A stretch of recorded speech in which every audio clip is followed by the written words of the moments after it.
L'Agence nationale de sécurité sanitaire n'entend pas baisser la garde dans la lutte contre le coronavirus en Guinée. Les responsables de l'ANSS ont annoncé ce mercredi 4 novembre 2020 une nouvelle stratégie pour bouter la maladie hors de nos frontières. Cette fois-ci, ce n'est pas isoler les contacts. Il y a isolement là-dedans, mais c'est le dépistage qui est mis devant. Donc on teste massivement les gens. À l'époque aussi, on n'avait même pas beaucoup de tests.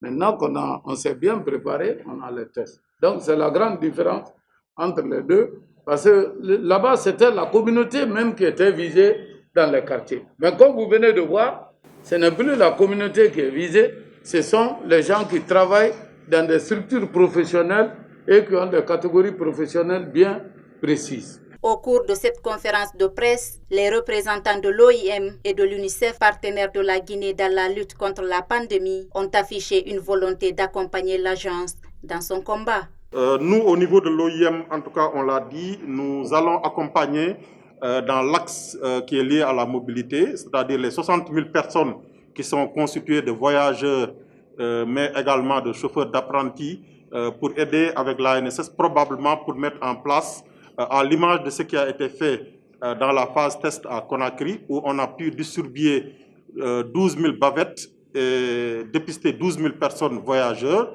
L'idée, c'est de peut-être démultiplier ces points le long des axes de mobilité pour permettre de capter très très rapidement dans ces 10 jours ces 60 000 personnes.